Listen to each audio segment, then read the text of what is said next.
Okay, so as I said, we will be recording this evening's session. So to maintain confidentiality, we would ask that if you have questions that you put them in the chat, and then we'll stop the recording. If our presenters have time to answer some questions at the end, then we can ask them a little bit more privately and respect everyone's confidentiality. So thanks for coming. Thanks again also for staying on mute. I would like to thank our wonderful team of autism low incidence disability specialists. I think we have Deborah Hammer, Erin Donahue, and Laura DePatch with us tonight, and I'm going to just turn it over to them and let them go ahead and get started.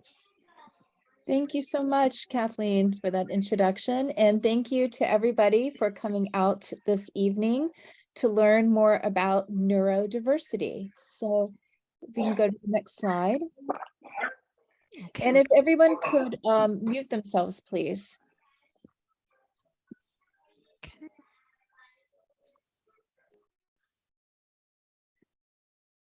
Okay, so let's start by talking about a few terms. I have a little glossary for you.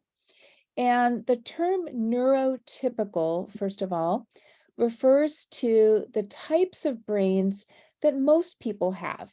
The majority of people in any society have a brain that operates a certain way and understands the world a certain way. And that's what we refer to as neurotypical, or maybe NT as an abbreviation. Neurodiversity is the understanding that brain differences are valued and are not viewed as deficits. And it applies to everybody. We have a neurodiverse world. We all have all different types of brains, and that's really the meaning of neurodiversity. And neurodivergence refers to a specific group of people whose brains work differently than most other people. And we'll talk more about what that means. Okay. So first, I have a few more terms for you. So just so you understand when I throw out these phrases, what I'm talking about. Ableism or ableist is a prejudice, and it's the prejudice by people who do not have disabilities of people who do have disabilities. And it is the belief that not having a disability is superior to people who do have disabilities, and that people who do just have disabilities should be fixed or cured because they are not like everybody else. Masking or camouflaging are phrases that we use when neurodivergence, people who have a different type of brain, learn, when they practice, when they perform certain behaviors. It could be socializing, having a conversation, giving a talk, getting on the metro. They have to suppress the behaviors that make them neurodiverse in order to be accepted by neurotypical people. It could be things like rocking or fidgeting, that they mask them. They try very hard to pretend that they are not neurodiverse. They try to act like neurotypical people so they can fit in, so that they can escape the prejudice of people who are ableist. The neurodiversity movement is a relatively new human rights movement that says that people who have brain-based disabilities or differences should be accepted and included in society, just like neurotypical people. In other words, people who are neurodivergent should not have to mask or camouflage and pretend like they are like everyone else. They should be able to be themselves. So that is really the essence of the neurodiversity movement.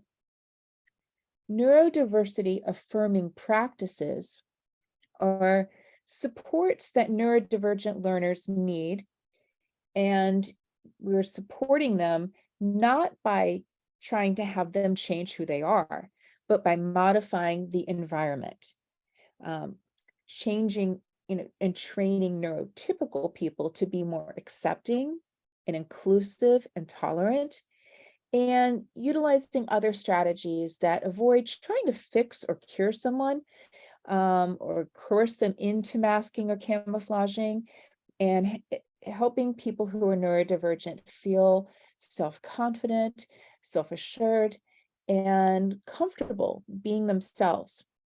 So an example of an affirming practice to someone who uses a wheelchair, who has an orthopedic disability, would be having a door that opens automatically when you enter a grocery store. And we do that to help people who have mobility issues, but it helps everybody else, because I know when I have my hands full of groceries, or if somebody's holding a baby, having a door that opens automatically helps them too. So it's might be what we call universal design. When we talk about neurodiversity affirming practices, it's using universal design with someone who is neurodivergent in mind. It could be something like having softer lights instead of fluorescent lights overhead. It could be having little baskets of fidgets on tables that people at someone's work site or in a school.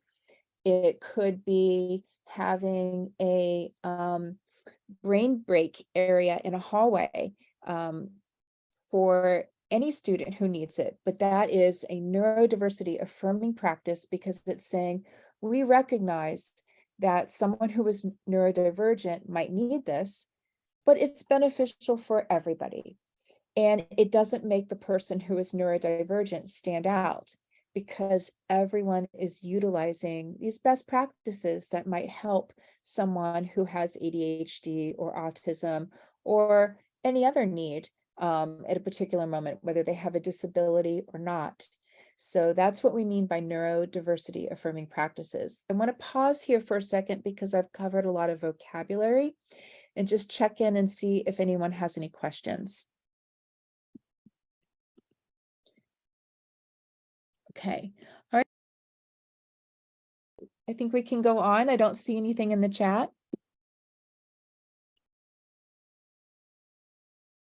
Okay, we can go to the next slide.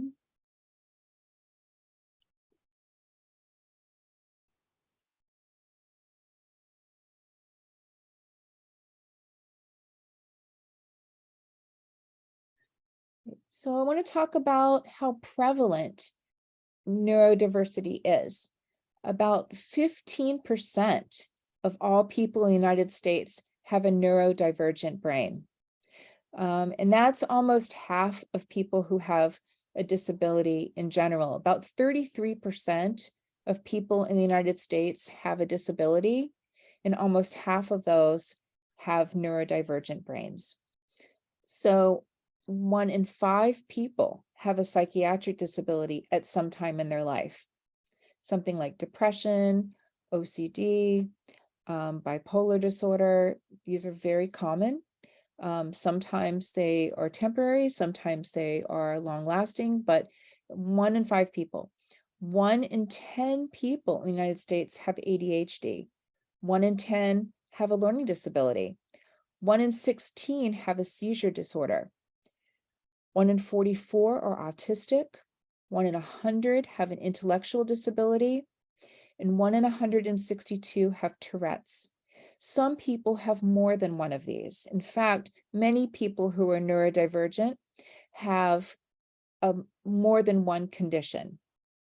It's not uncommon for someone who is autistic to have a seizure disorder and or Tourette's. And again, you can have, you could also have a psychiatric disability and ADHD, or be dyslexic and have Tourette's. So these things can overlap. But I just want you to see how common it is for someone to be neurodivergent. Okay. Deb, this is Erin. I know you can't see my hand. Could I chime in something there? Yes, please. I know I just also wanted to bring up, I think it's really important that as we think about things like how frequently, right, these show up in our general population, it is also, I think sometimes our thinking about gender, right? It is some of our girls mask really, really well. And so they are less likely to be identified as somebody who is neurodivergent kind of earlier on in their life. And I don't know, Deb, if you want to chat a little bit more about that, but I did just want to raise that awareness. Yeah, absolutely. So that's, you're very right about that. We say that 4 out of 5 people who are neurodivergent are male, and that's diagnosed. But the reality is that we know there are many, many, many more girls out there who have learning disabilities, ADHD, autism, Tourette's, that are undiagnosed because they are able to hide it in different ways. And that might work in a school setting because we often don't identify students with a disability. The reality is, unless they're being disruptive. So the students who were calling out, who are jumping up and down, who are running out of the classroom, who are causing a commotion and making it a challenge sometimes for other students to learn, are the ones who are the first to get identified. If a student is just very quiet and reserved and shy and sort of hides into themselves and isn't really disruptive or causing any problems, they sort of fly under the radar. And that's especially true for students who are also getting good grades, or at least passing their classes. So as long as they're passing their classes and they're not disrupting the class, they are unlikely to be identified as a young child. More and more girls and young women are being identified later in life because they are seeking out the diagnosis. They are either self-identifying, or they are going off to college or their first job, or wanting to date, and then finding more social challenges and realizing that their neurodivergence is impacting their life in a way that they need support for.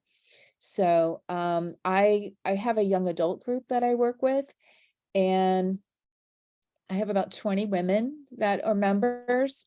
And of those, I would say at least half did not receive a diagnosis until high school or later. That's a staggering number, considering that most boys who are neurodivergent get a label in elementary school or earlier. So it's a pretty stark divide when it comes to diagnosing and then supporting people who are neurodivergent who also happen to have 2 X chromosomes, because it does present very differently at times. Yeah. And I know we're going to talk about this more as we go through to this presentation tonight, but spending a lot of your life not knowing, right, that your brain is different from other people around you comes at a pretty high cost, right? So thanks, Deb. This is awesome. Yeah, thanks, Erin, for bringing that up. So I want to talk a little bit about language, because I do use different terms as I go through this presentation, and I want to clarify a little bit. There is a difference between what we call person-first language and identity-first language. And when I was in college studying special education a million years ago, the big focus was on person-first language, that we don't want to identify someone by their disability. We don't, we should never do that. It was considered rude, because we wanted to minimize that they had a disability. We didn't want to focus on that.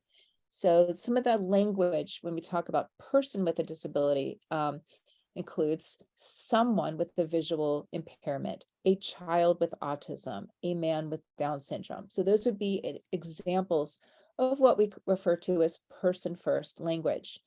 And there's nothing wrong with person-first language inherently. Many adults with intellectual disabilities do prefer person-first language, and that's fine. There is also a view of identity first language. An identity first language says, yes, I have a disability. It's part of who I am. That's how I'm going to refer to myself. And it's just who I am. And some examples would be a deaf person. They might say, I'm a deaf person. I'm deaf, and be very proud of being part of deaf culture. An autistic woman, many people with autism, again, there's an autism culture and autism pride movement, and many autistics prefer to be called autistics rather than a person with autism. And we use identity first language when we talk about many people who have chronic conditions too. We don't say a person with diabetes. We could say that, but we normally say, I'm a diabetic, I'm asthmatic. And so that would be identity first language. So I just want to make you aware of that. Again, if you're not sure which one to use with a person, ask them, because especially adults have strong preferences about this. And many of the young people that we're working with also have strong preferences about this, and that's fine. So I try to ask people what they prefer. So as we move through this presentation, I will go back and forth between the two. Okay. Yep, there we go. Okay.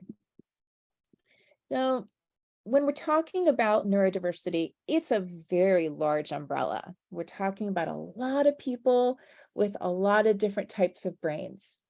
And just like we have different preferences with identity first or person first language, there are different viewpoints about being neurodivergent.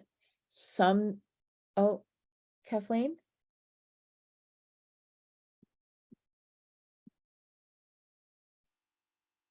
I can no longer see the presentation. Oh, okay. It's Can everybody? Yep, everybody I else can see it? still see Okay. it. okay. I can see it now. Maybe it was my computer. All right. Just kind of disappeared for a minute. Okay. So some neurodivergent people see their conditions not as disabilities, but just having a different type of mind that may need accommodations. Some people even see it as a strength. They might see their autism or their ADHD or their learning disability as a type of superpower. Some people see these as disabilities, and they are legally, because they are covered by the Americans with Disabilities Act, which entitles people to certain rights under the law. In school, it could entitle you to having an IEP, an individual education plan. As an adult, it can entitle you to a 504 plan, and certain things can be covered under the ADA. So people have certain rights in terms of accommodations, supports at work, supports in college, fair housing practices. So there are legal protections that come with having a categorization of having a disability. So many people who are neurodivergent just see it as both, that it can be a strength at certain times and it can be a disability at certain times, depending on the circumstances. Okay.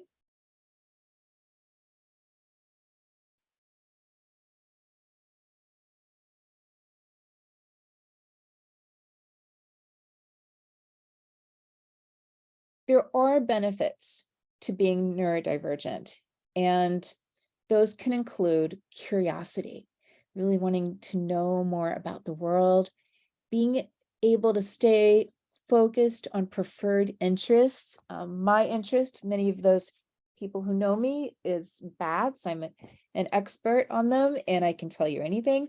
And most people who are neurodivergent have some special interests, things that they are really good at and excel at. Many people with neurodivergent are very creative problem solvers in a variety of ways. It can be very persistent and tenacious when trying to figure out something, whether it's how to get past the parental controls on an iPad, or how to build something, or any other kind of problem that they might run into. Many people who are neurodivergent are quite good at that skill set. Many people have very passionate interests. Honest and direct communicators. Many people who are neurodivergent do not lie, or do not lie well. They will tell you exactly how they feel. And many skills associated with neurodiversity are very prized by many employers. I had a conversation with a very large tech company yesterday that is recruiting people who are neurodivergent. So even though being neurodivergent is often seen just by the set of deficits, what someone can't do, that they can't read well, or they can't communicate well, or that they have trouble with math, the reality is that there can be a lot of strengths too. Okay.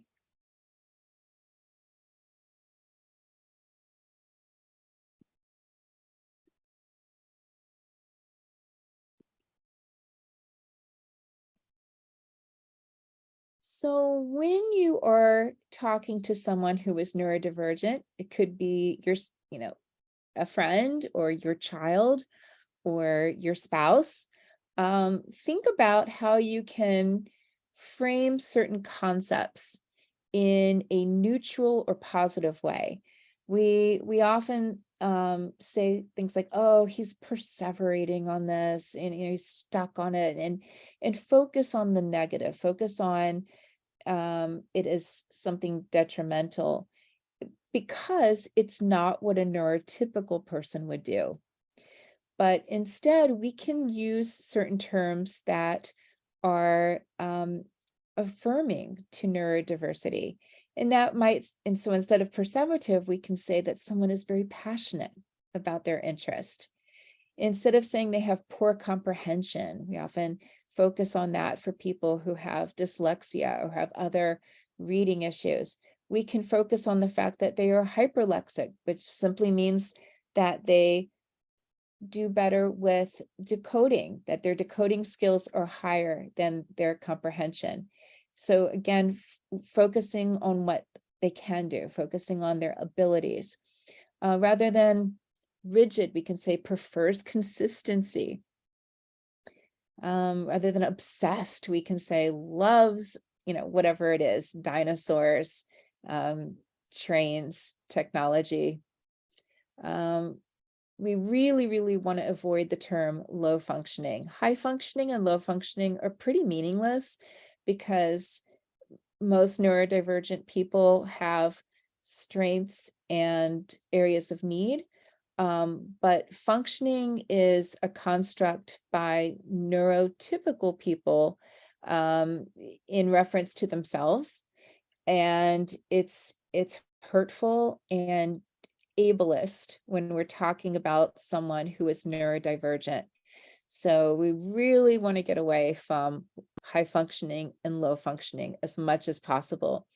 Another way we could frame that's a more neutral term, might be that someone has high support needs in the area of adaptive skills, or high support needs in the area of self-regulation. So that would be a more neutral way of framing that. And I'll throw it out to my colleagues, Laura and Aaron. Do you have any other suggestions or examples of ways we can reframe certain phrases that are not as ableist? I think sometimes, like when we think about ADHD, right, we focus on sometimes like impulsivity, and impulsivity can be, have a different connotation, but, people with ADHD, because I'm not quite sure how to say ADHDers. Like I'm not there yet. It's the only one I can't go to, Yeah. can't change my language on. But I think Yeah. like spontaneous, right? Versus impulsive, Mhm. That's a Laura, great. what are you thinking? Yeah, I was actually thinking the same. I was thinking, hyperactive, excited, zealous. I think there are, other ways to look at that as well. Mhm.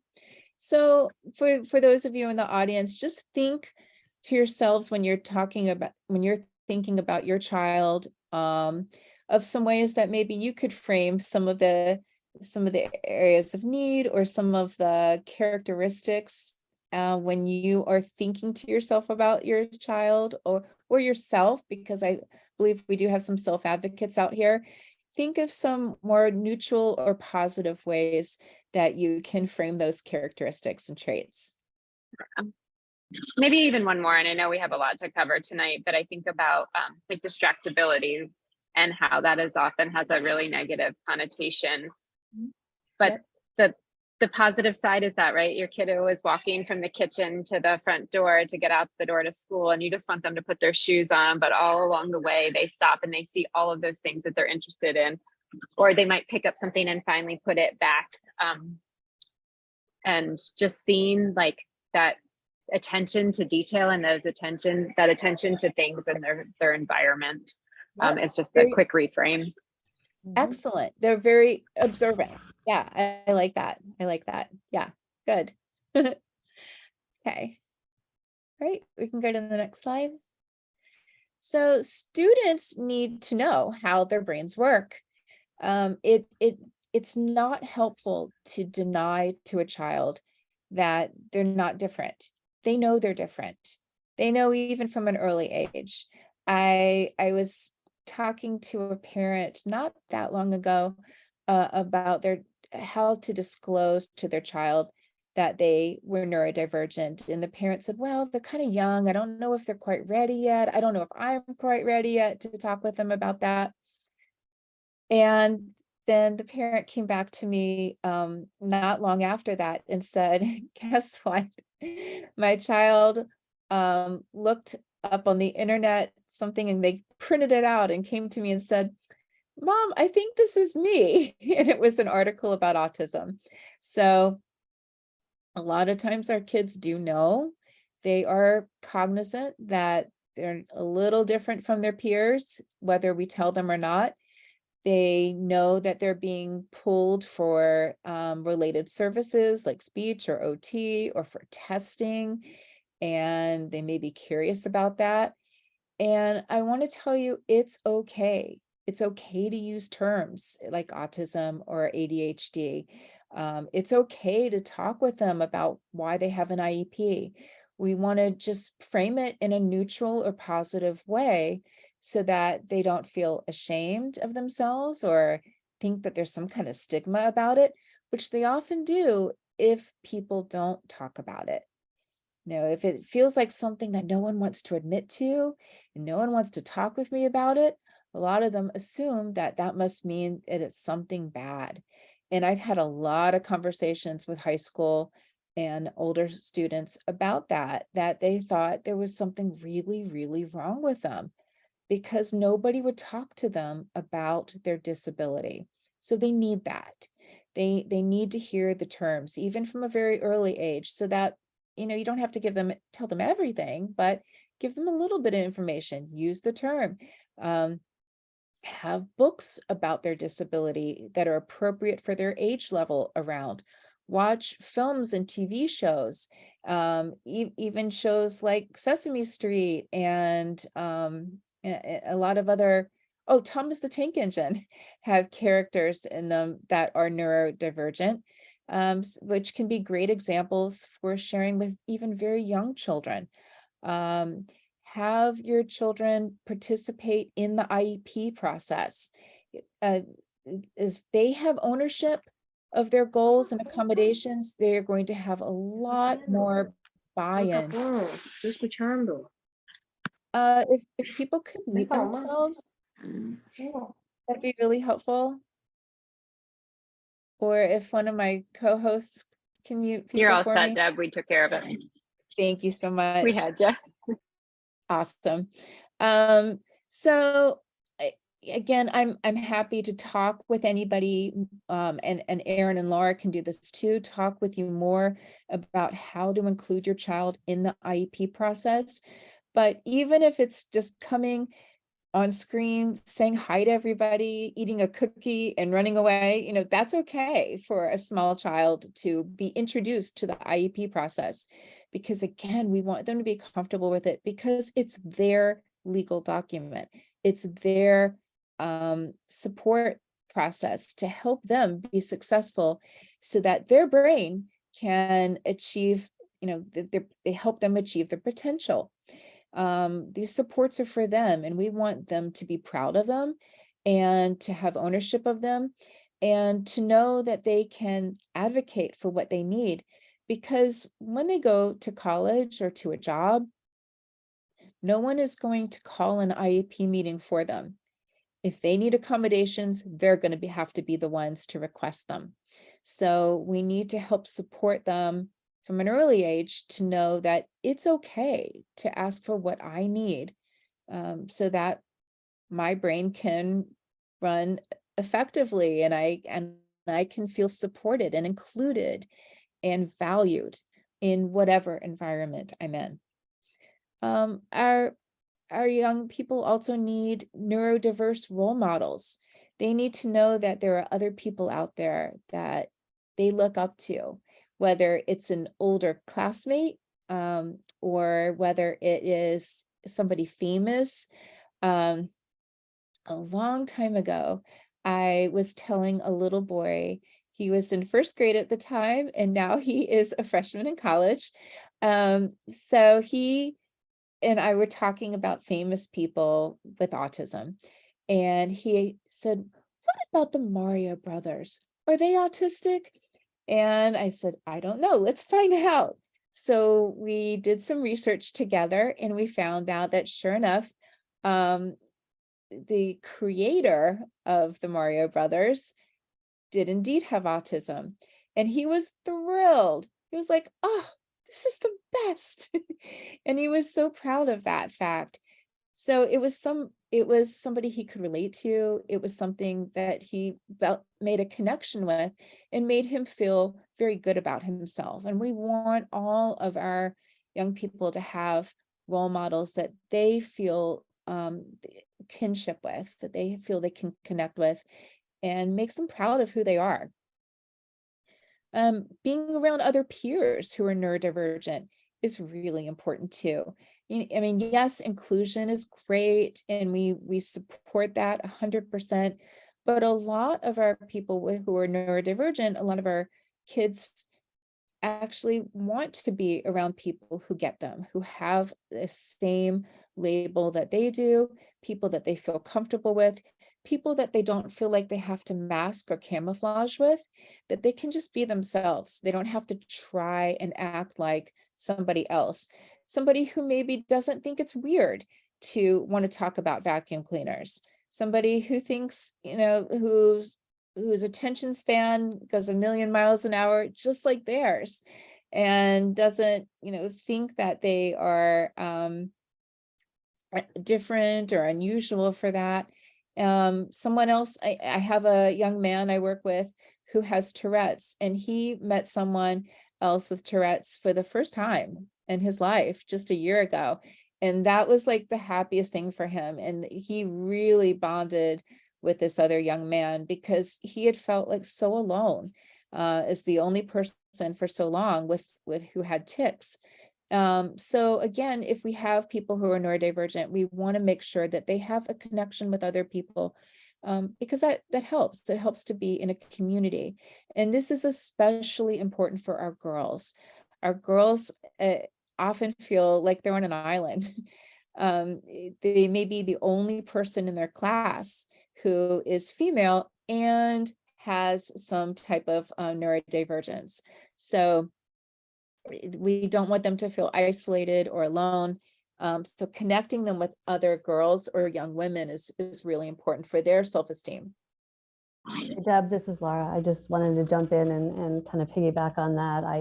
My daughter does have autism, and I would say that was a real turning point for her when she was younger, giving her an opportunity to meet a girl. She was in elementary school, a girl in high school who had autism, and it was the first person she had ever met. And she still talks about that. And I think it was just a really important moment for her to know that she's not the only person out there.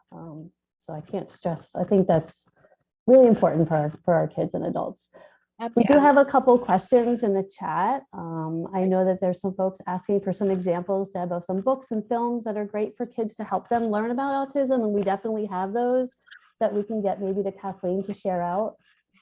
Yeah, I have like a 8-page resource guide. I think it's books, TV shows, all kinds of media. Some are in Spanish, most are in English. I have some things for siblings. So Kathleen does have a copy of that, and I would encourage that to be shared and used. And it has a lot of resources. Most of them are with a frame of autism rather than other types of neurodiversity, but some of them are applicable to a wide variety of neurodivergent people. And there are more and more, there is more and more representation in the media, good positive representation in terms of people who have an intellectual disability or autism or ADHD, because as a society, we're getting more comfortable talking about these issues. There's less of a stigma, and there are and people who are neurodivergent are increasingly portraying those roles rather than neurotypical people pretending to be neurodivergent. There's an organization called Respectability that is been very prominent in promoting the use of actors who are disabled to portray characters who are disabled, and having those characters be portrayed in a realistic and meaningful way, and not some kind of person to pity or has magical powers, or some of the other representations we have seen in previous decades. So thanks for pointing that out, Laura. Is there another question? Yeah, well, not a question, but a comment that I think is important to bring up as well. Yeah. And I'll read that out. Ideally, students should be involved with the entire IEP process, which is incredibly deficit focused. The process as it is not neurodiversity affirming in any way, and I would love it to be otherwise. I think that's a really good point to bring up. And if we can just talk about that for a few minutes. Yeah, I'm really glad you pointed that out. I'm really glad. Thank you for whoever mentioned that. It doesn't have to be that way. There are better models out there. We've been doing a lot of training of our students on how to participate in your IEP, and training staff to use more neurodiversity affirming types of language and positive or neutral language, but also making it student-centered. And we'll talk more about this in the presentation. I've got some other slides on this, so I don't want to talk too much about it right this second, but I do want to tell you that there are ways that we can do that, talking to and with our students rather than about them. That's one way. Another way is having students do presentations about their strengths and their goals and their accommodations. What do they need? And so that it really is very student focused. Modifying the language that we use in an IEP so that everybody, including students, can understand everything that's said. We know that we use way too much jargon, way too many phrases and acronyms without bothering to explain what those are. And parents, if you feel lost, you're not alone. Our general education teachers often have no idea what those code phrases or words mean either. So we can do a better job at getting rid of that when we are in an IEP meeting. and making the IEP a much more pleasant and positive experience.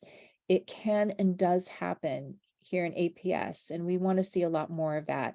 And we want you to be partners in that. So we know that there's a lot more to do with training all of the stakeholders in how to have student-centered IEPs.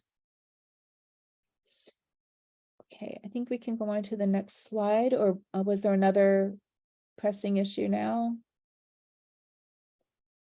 Okay, so that brings us to this slide where I have some photos for you of student-centered IEPs.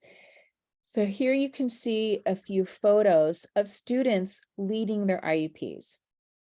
And we have students who have done PowerPoints. We're doing it in our virtual IEPs as well as our in-person ones. So there's a screenshot of a student-centered IEP down on the bottom right corner where a student is going over their interests and strengths. And we have a student in the top left corner who is talking about his goals, where he sees himself in 10 years. On the top right corner, we have a student, she was in elementary school at the time, leading her own IEP completely. And she had her own version on pink, of course, and some pictures and work samples to show off, so that it really was a very positive experience. So not everybody is capable of that kind of leadership at such a young age, and that's okay. We want students to be involved to the best of their abilities. We've had students who are non-speaking or who have very high support needs, also have student-centered IEPs. So there's no limits to who can be involved in a student-centered IEP. It's for everyone, because again, it should be focused on the student, and it should be a positive and affirming experience for everyone involved, and not just focused on a deficit model. I also have a couple pictures in here of some other things I wanted to talk to you about. On the bottom left corner, we have one example of a student teaching her peers about her disability. So not only does she know about it, but she's able to communicate what her disability is and how it affects her to her classmates to help them understand, because that's really critical in helping create a positive, supportive, and inclusive environment so that our students feel valued. And in the center, I have a picture of a club that we have here in Arlington at the Career Center for our students who are in our PEP program. PEP is the Program for Employment Preparedness, and it is open to students 18 through 22, and it helps prepare them for life after school, getting a job, using public transportation, having a living independently. And the club is all about helping our students feel self-determined, building the skills in self-advocacy, making choices, problem solving, understanding internal locus of control. And this group of students not only are learning these concepts themselves and learning about disability and the disability rights movement, but they are also training younger students. So they are available to go into classes or do webinars to help other students who are neurotypical or who have disabilities understand more about neurodivergence. Hey, Deb, this is Erin. I just wanted to chime in. I know we're referring to the IEP kind of throughout this presentation, but I do think it's important that even if your student doesn't have an IEP and they have a 504 plan, or maybe they are able to access school without a 504 and without those accommodations, this information is just as important and valid. And if your student does have a 504, like helping them participate and be super involved in that process from very, very early on is just as important as if they have an IEP. So I just did want to make sure that we come. Yeah, good point. Good point. It's exactly.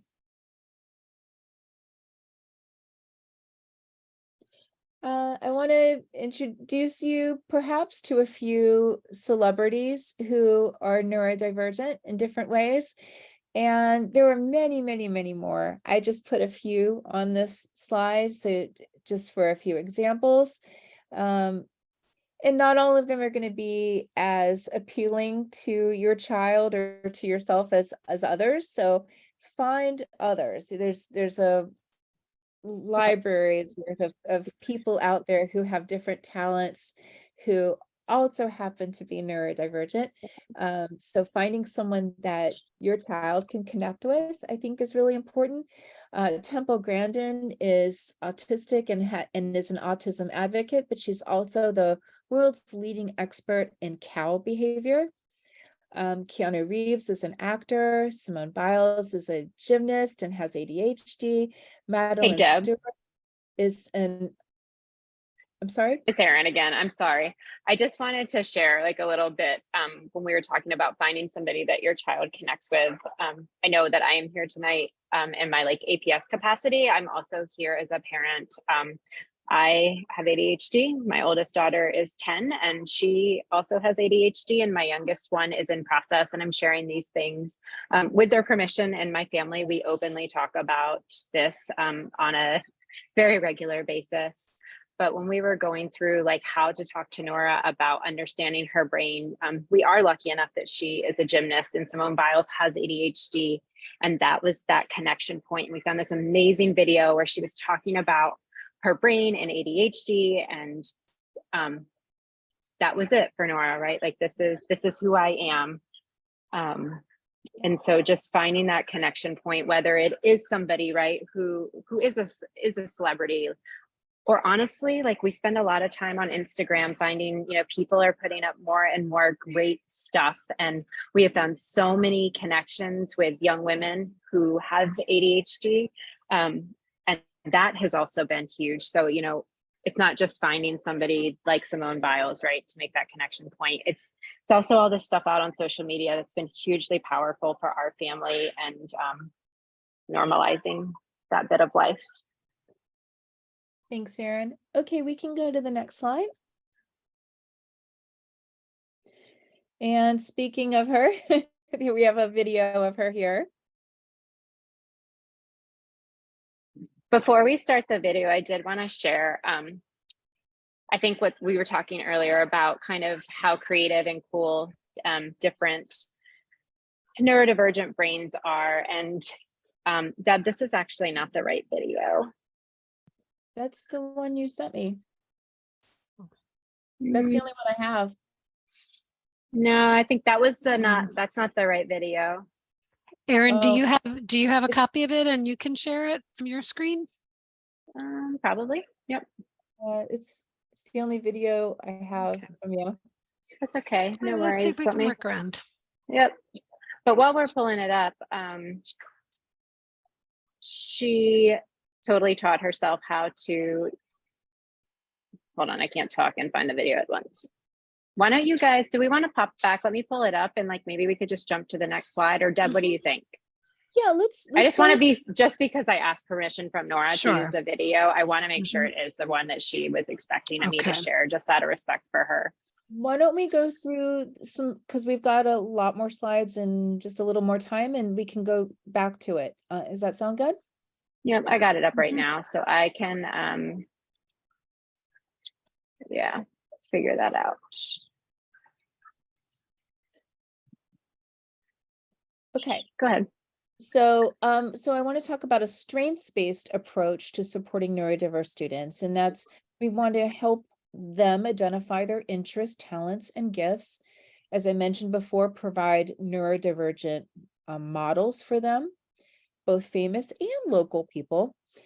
Focus on what types of strategies, accommodations, and interventions are effective for them, because they're all individuals, and help others, including general education teachers, peers, family members. I've know lots of situations where a well-meaning and well-loving grandparent or some other family member thinks a child just needs to behave or just needs to do this or that.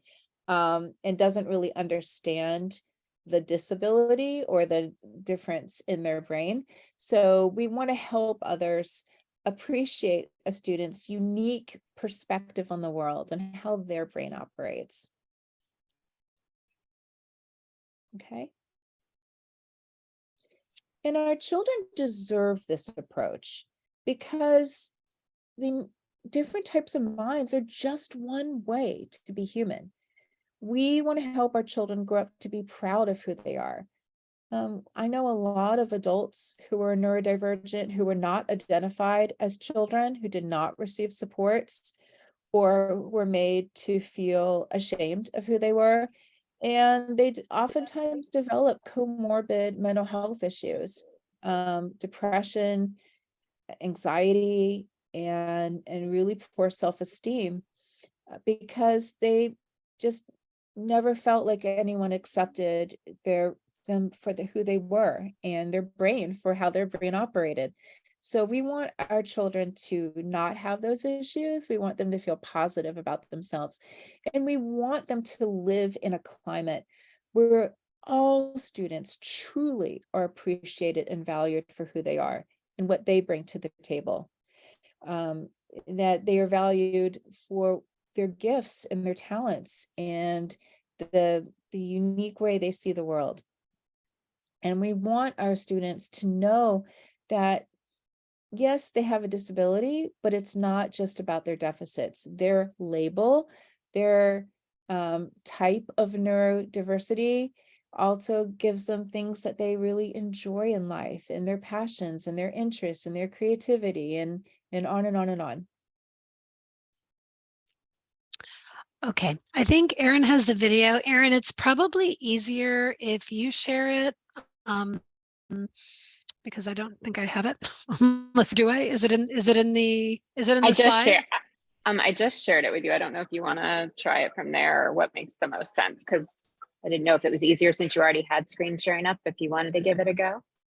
It's up It's to you. probably easier if you do it so I don't have to stop this PowerPoint. All right, let's see what we can make work here.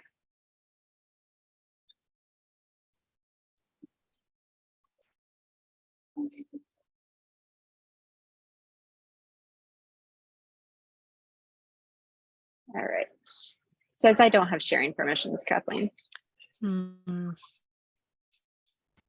Hang on one sec. Let's see if I can't No fix worries. this.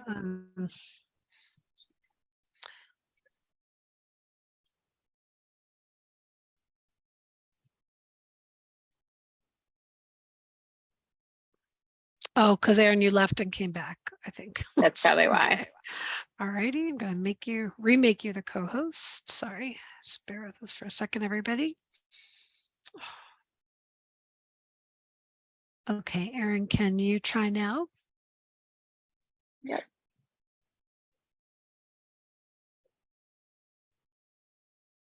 All right, please do not judge how many tabs I have open on my computer. Slightly embarrassed, actually. All right, can you guys see my screen now? Not yet, no.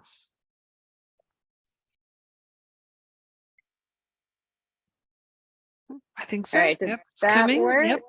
Yeah. Oh no, where did her thing go? Oh, rats. Let me stop for a second. Sorry, guys. We don't use Zoom very often, so we are not very good at this. That is our bad. I had it all up and ready to go.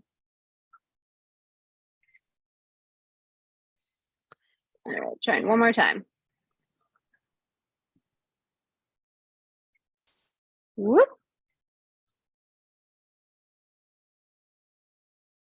Sorry, guys, I'm not very good at sharing my screen.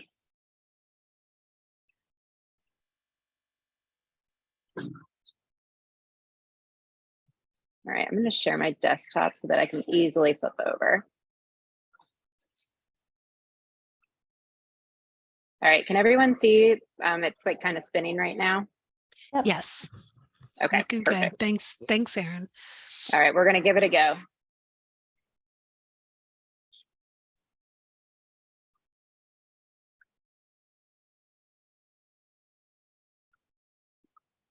I know I don't have volume. I can't hear. Yeah, I can't hear it either. Sorry. It's okay. I think at this point we're running out of time, so we will just hit the pause. I think it's probably because I have my AirPods in and all my settings aren't set up on Zoom. I Mhm. apologize, guys. We are not No frequent worries. Zoomers. I think the short answer is that, like, what I was hoping for you to see from this. Can you guys hear me okay? Yes. Okay.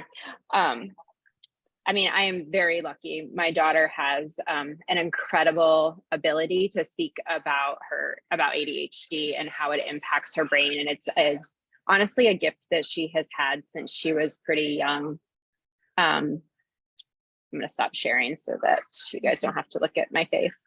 And, you know, part of that has turned into some really good advocacy for not only herself and being able to advocate for what she needs in school, accommodations wise, but it's also starting to connect with other people within her classroom community and within the school community about having ADHD.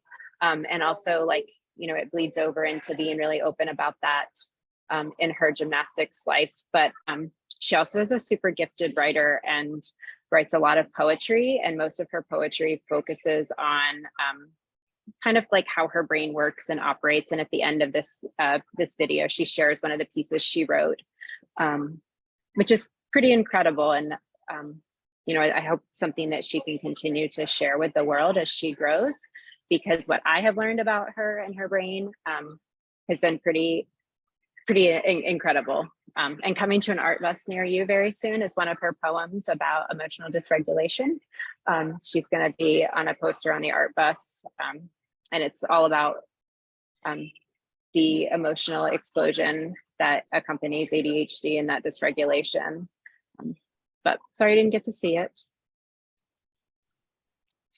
And maybe we can, when we wrap up, if people want to stay on, maybe we can try again and I'll pull it up. Give it a go.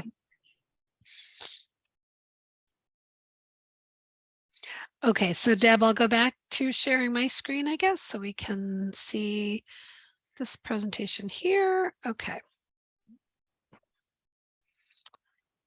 All righty. Can everybody see the screen now?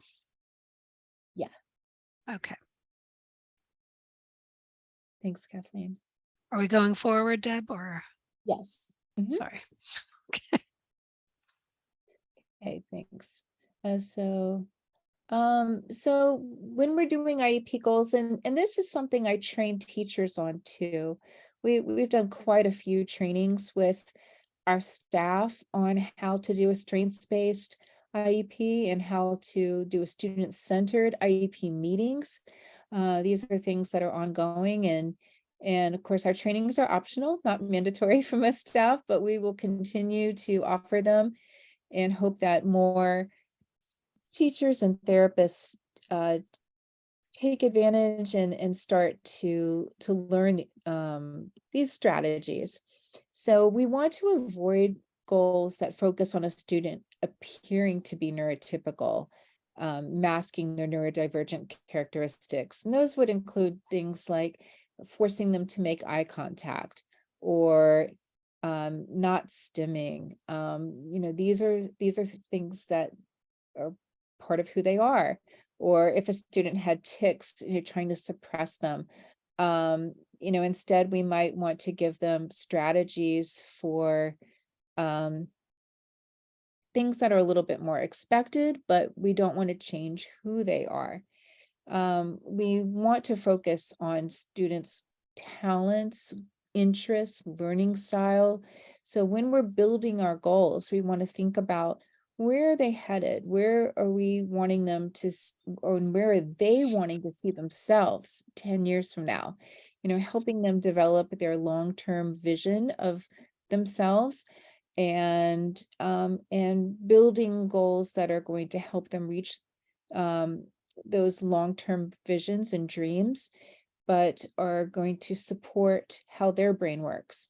And we want to focus on self-determination skills, because that is those are the building blocks for them being able to advocate for their needs later on in life. And those include problem solving, self-awareness, self-advocacy, self-regulation. And we'll talk a little bit more about that on the next slide. I believe it's the next slide. Mhm. So I'm determined, you see up there. But you can go ahead, Kathleen. Sorry, And it just glitchy. oh, no worries.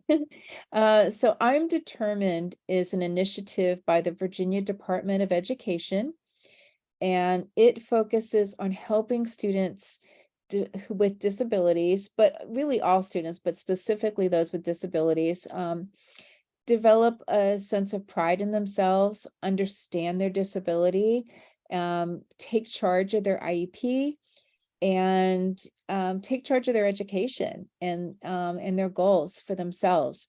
And there is a ton of information on the I'm Determined site to help students, help parents, and help teachers learn how to run a student-centered IEP meeting, how to express to someone else what they need to have a good day at school, or a good day at camp, or a good day at grandma's house. What kind of supports do they need? What kind of accommodations do they need? What kind of sensory environment do they need? So these are tools to help students learn to recognize what their needs are and how to share those with others. And they have a one-pager sheet on here that has something that could help them with their IEP. It identifies their strengths, their interests, their preferences. You do not need to know how to read to be able to utilize the tools that I'm Determined has. They have visual supports for every resource that they offer. There are videos on their site, including many of students, in about, I think 5 or 6 Arlington students are included in their video library of interviews. Erin, that might be a great place for Nora to upload her video, actually. I could definitely see her video being shared on that site. It'd be a wonderful opportunity for her. So maybe something to talk to her about. And so there's just a lot of resources here for you, for teachers. And I just want to make sure that everybody who's here tonight is aware of the site. Excuse me, Deb, there's a couple people who are having trouble seeing the presentation. I'm not super sure why. Mm, I can see it, but some folks can't see the slides. Oh, oh dear. Yeah. huh. Yeah, I don't I know. went back to the home screen and then came back in, and then I could see it. Okay. I had a problem for momentarily too, and I don't know why. Right. So.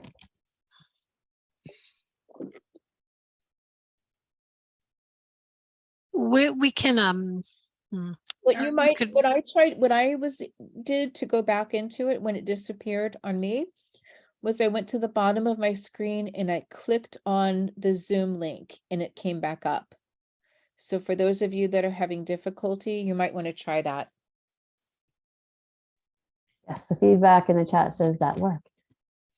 Great. Good. Yeah, Thanks, Laura. I don't know why mine disappeared either, but it must be some kind of glitch with Zoom. I'm glad you're able to see it again.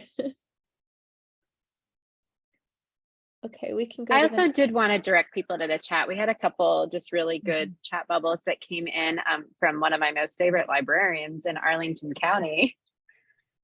But just some couple parents put in the chat like some really good resources in the library, and just like APS as a whole has been really trying to get more diverse materials into our school libraries so that we are representing neurodivergence in like, you know, throughout our fiction texts.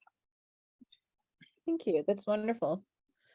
And I've noticed that too, that the books are more inclusive and more representative of our student population.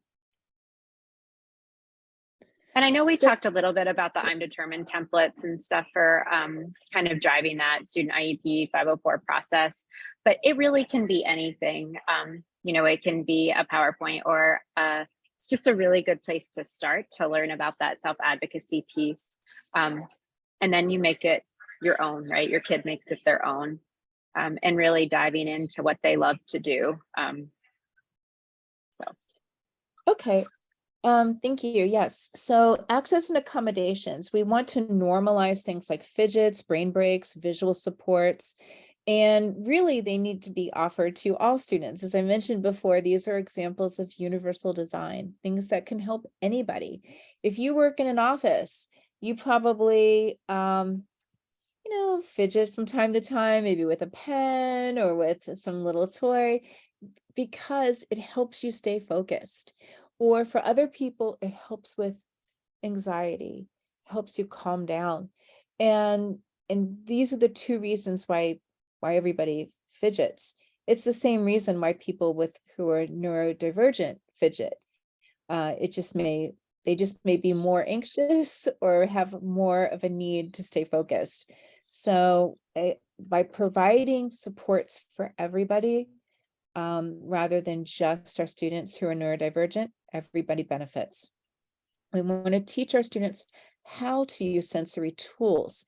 Again, they're not toys, they're tools.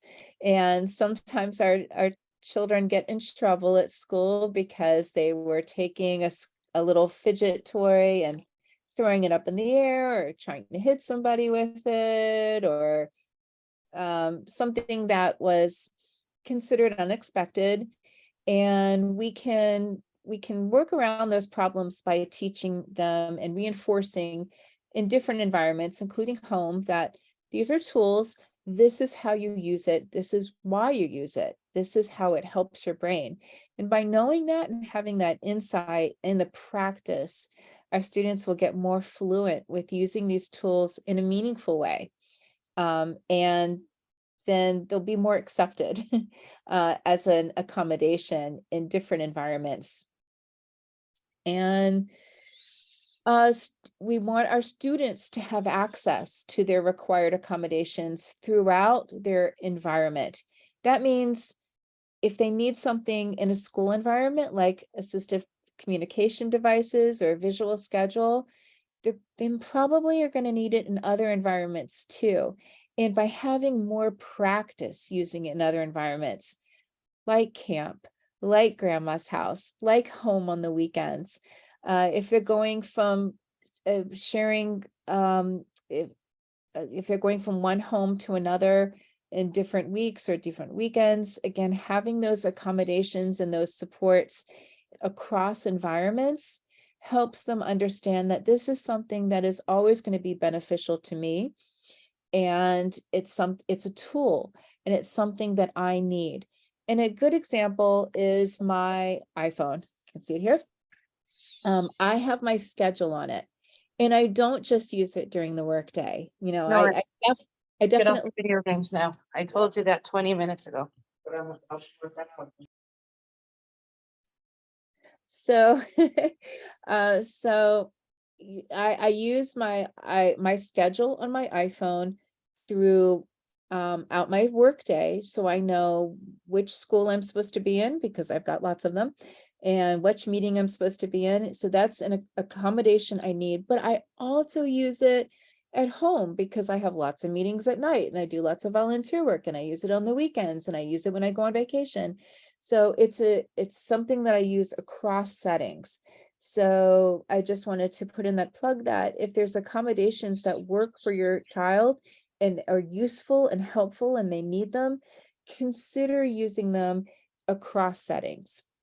And if you need support with that, I'm sure your child's teachers or therapists would be more than happy to support you. And we also reinforce to our staff that we work with that those supports need to go with a student throughout the day, not just in the classroom, but perhaps in the cafeteria or at recess, times where a student might be having more difficulty. And we want them to have the supports that make them feel successful across settings there as well. Okay.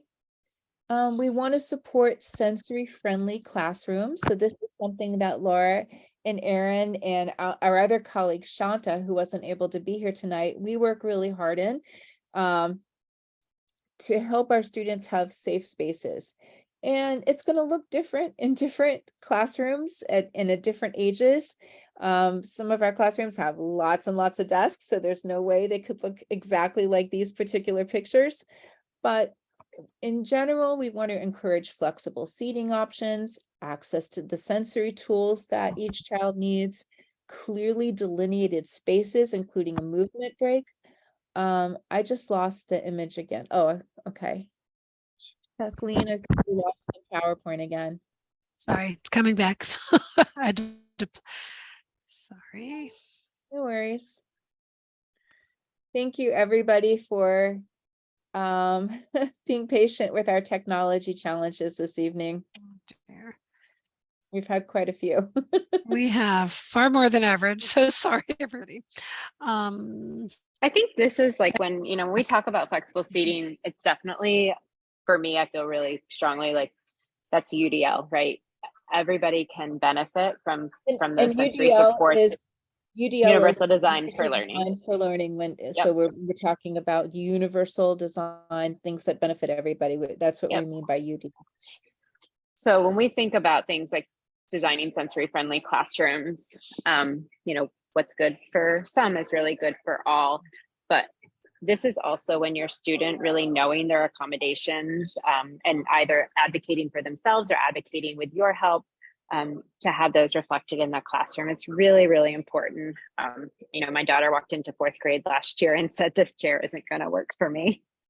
I can't sit in that all day. My legs get prickly and feel like they're on fire." And she's a great advocate, and we're really lucky to have that. My younger one isn't there yet.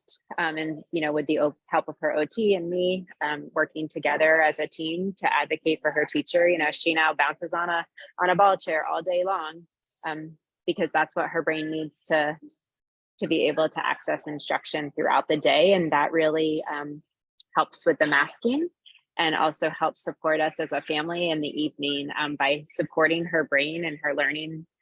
Throughout the day, we have really reduced meltdowns in the afternoon, and I'm really grateful for that. So there's some sensory supports that might work at home. And again, every child is going to be different, but many people prefer calmer lighting. Fluorescent lights especially can be very harsh. We have those a lot more probably in schools or other office type of buildings than we do at homes, but just keep in mind that harsh lights can be challenging for many people who are neurodivergent. A place to hide, like a tent or a little cubby hole, or even a blanket for it can be helpful. Support with organization. Our kids can sort of get overwhelmed. Having visual schedules everywhere. Across settings, knowing what to expect, knowing what comes next. And you might think, well, my child knows their routine at home, but a visual schedule is most helpful for when things don't go as planned. I had this experience yesterday. I live in a high-rise condo building, and at 5:45 in the morning, the fire alarm went off.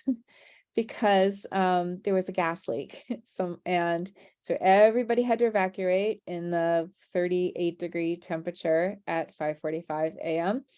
And my morning routine was completely off. And that's when you really want to be able to check your schedule and have a schedule so you can say, okay, this happened. Hopefully you won't have a gas leak in your high-rise building, but you might have something else that goes unplanned.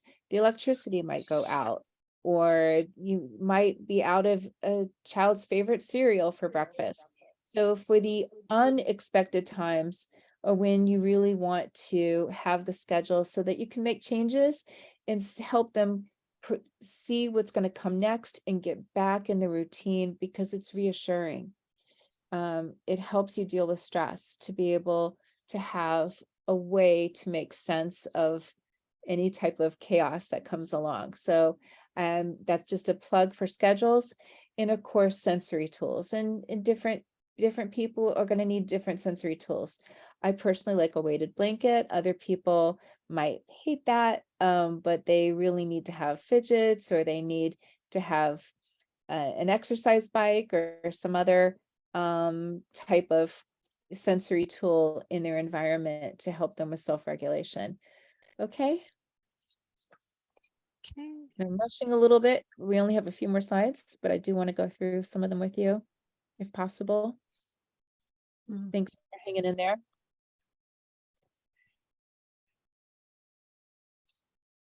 So sorry. I'm not sure why. I think it's, there we go. I don't think it's the Zoom. I think it's the PowerPoint Live that's being glitchy tonight. There was one more right before that. I know. I'm trying to get back to it. Sorry. All right. There we go. No, Is that it or no? Nope. one more. Hang No, on. that's the other way. There we go. There, There we go. Okay.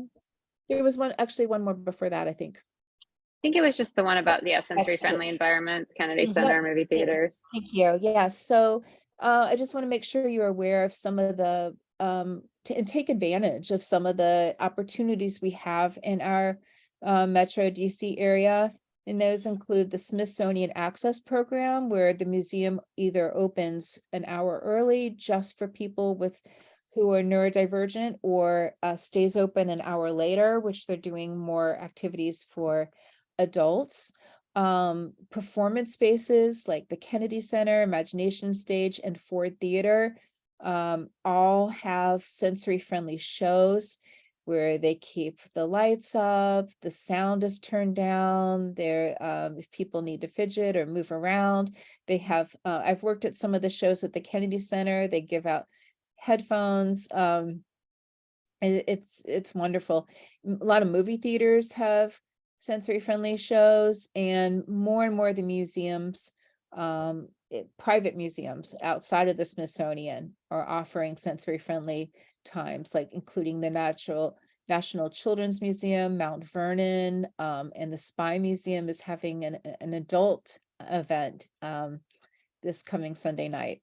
So be on the lookout for those. You can get on different mailing lists, but I would highly recommend, if you're not on the one for the Smithsonian Access Program, to definitely at least get on that mailing list. Okay, so we want to support communication needs of neurodivergent learners, and just remember, allow wait time for your child. If they don't respond right away, they just might need an extra beat before they speak. Consistent use of ACC if they're using a communication device. Again, using it across settings, at home, at school, at the babysitter's house, wherever they are, using it when you go to a restaurant, wherever you are, using it consistently will help them build their fluency.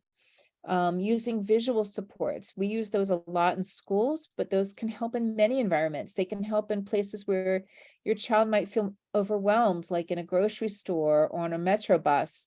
And again, talk to your child's case carrier, talk to one of us. We're happy to help support you in having the visual supports that might be beneficial to your child. Deb, I know we're short on time, but I just wanted to see if I could jump in quick. I just wanted to clarify, we had an error here. It's AAC. It's augmentative and alternative communication. So, and I just wanted to clarify, just in case anyone wasn't clear with what that term is. It's, using that alternative augmentative communication to fill in the communication needs of some people who are non-speaking, or some of our emergent communicators, or even our people who are great communicators. Sometimes you just need a little support. And I also wanted us to chime in. We see visual supports, right, that look so fancy, and you walk into your child's classroom and it's got all this stuff. Visual supports can be so easy. You've got Post-it notes, you've got paper, you can draw a little sketch. So think simple and think what's inside your house first. You don't need the fancy color printer stuff all the time. That's it. Sorry, Deb. So again, don't require eye contact. Try to reduce distractions. So we'll go on to the next slide, because again, I know we need to wrap up and we'll just go through these really quickly. And we have there are different months that celebrate different types of neurodivergence. And if you're interested in any of them, maybe you can take a screenshot, or I think these slides will be available because I do have a lot of resources for you that I put on here. So Yeah, Kathleen, we'll you can send just them out. this is neurodiversity celebration is in March next. Oh, sorry. And we've got some web resources for you too. So feel free to take a look at those. These are some papers, books, and other resources that may help you or your child be more accepting of their own neurodivergence. And I know we are out of time officially, but Kathleen, I don't know. Do we have time for maybe a question or two? I think we do. Before we start with questions, let me stop the recording. And while I'm doing that, I'd like to thank everybody for coming, but especially would love to thank Deborah and Aaron and Laura for sharing their time and expertise. They work really, really hard supporting staff and students in our buildings all day long. And of all of our colleagues, you all are the most generous with your time and knowledge. So we are very, very grateful to all of you for joining us tonight. Okay, the recording is